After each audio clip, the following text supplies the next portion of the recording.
Hi there, it's Jeff again from Focus on Marketing. This is another one of the videos that I'm doing in the series of how to set up a successful wedding photography business.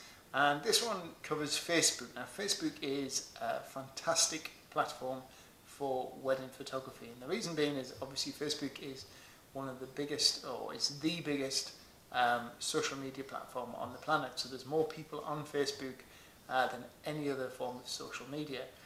And the other good thing is Facebook allows you to create Facebook adverts and target various people. So you can target people who have recently been engaged or just got engaged, and you can target exactly the people that you want.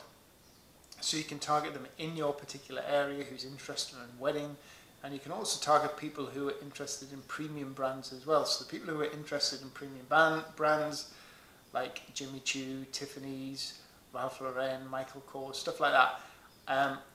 And they've just recently been engaged and they're interested in wedding stuff as well, so you can target those people. So you know you're targeting people who spend money on premium brands, who more than likely have a lot more money to spend on wedding photography. So when it comes to opening your business Facebook page, one of the big mistakes a lot of photographers make with their business Facebook page is to use their Facebook page as a platform to sell. So with any form of social media, people don't like being sold to on social media.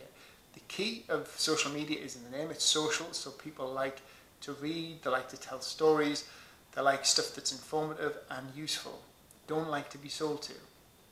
So as a rule, what I would do is when you do your social media page, your business Facebook page for your wedding photography, is try and get into the habit of creating stories, giving really good informative content. So you're not just there to talk about your wedding photography, you're not just there to plug your wedding photography and talk about how much your packages are. In fact, what I would do is be quite strict and say only once every 10 posts. So if you post every single day, only one out of those 10 posts will be about the cost or the price or the offers of your wedding photography. The rest will be telling stories from brides and grooms, sharing testimonials, giving tips and advice, recommending local vendors, like a spotlight on a local venue or car dealer or wedding cake supplier, dress supplier, something like that. So try and team up with lots and lots of different vendors. You know, the people who deal with the wedding cars, the DJs, the bridal shops, the cake, wedding cake suppliers, and the venues. And then start plugging them on your social media page, tagging them in, giving your opinions on them. Say, yeah, fantastic venue, great place for wedding cars. And then also share top tips, share information, what's trending on Google at the moment. So the best, celebrity wedding dresses, celebrity weddings, the latest favours to use, top tips for table decorations. What you want to do is make your wedding photography page a hub for all brides who are planning weddings to be interested in, to come along, and it becomes very informative. And you'll get a lot more respect and a lot more likes, shares and comments as well if you are sharing relevant information that is just relevant to them. And that's where it comes down to being a niche. So if you have a Facebook page that is your wedding photography Facebook page, you only talk about wedding photography stuff in there, stuff related to weddings, okay?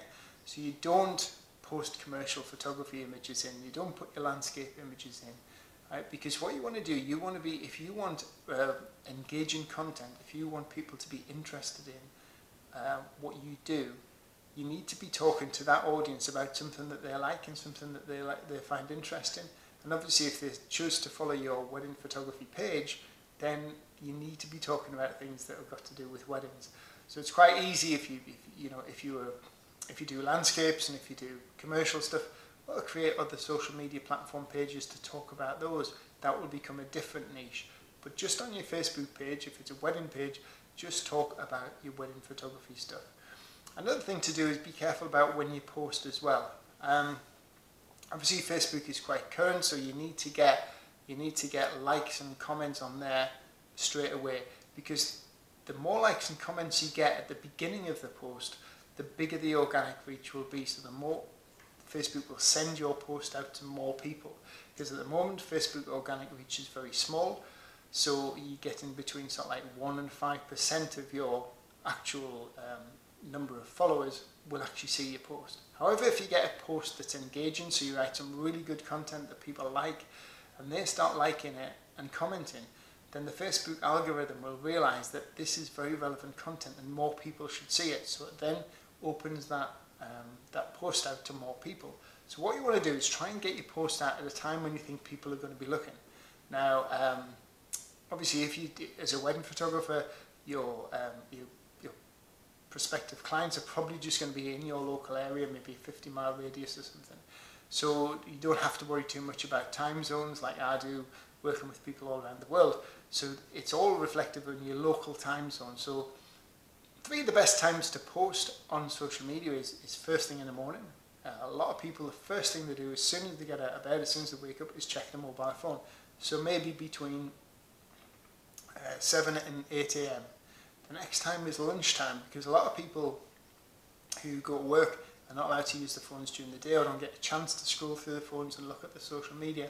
So you could try doing some posting on the lunchtime. You can vary your posting schedule. So maybe try between 12 and 1 o'clock. And another thing that I found really useful is to do my posts on sort of late evening. So you're looking at maybe 8 to 9 o'clock, something like that. Because a lot of brides or brides to be, they get home, they play with the kids, they have the dinner, and then after the kids have gone to bed and they sit down with the fiance or something like that, you know, a chance to relax, or maybe get a glass of wine and then grab their mobile phone or grab their computer and start looking at wedding related stuff because they're planning the wedding. So this tends to be later on in the evening, and I found some of my best engagement and getting likes on my posts as soon as they go out is being after 8 o'clock. And also a lot of my inquiries have always come in on an evening as well. So I hope that gives you something to think about, so that you're not just going to create a Facebook page that's purely self-publicity and advertising. You're going to create a really informative Facebook page that becomes a hub for all the brides in your area to recommend to their friends to go to for lots of informative information. So hope you found this useful. If you do have any questions, as always, drop me a message or send me an email to info@focusonmarketing.co.uk, and I'll see you on the final video, which is joint ventures. Thank you again.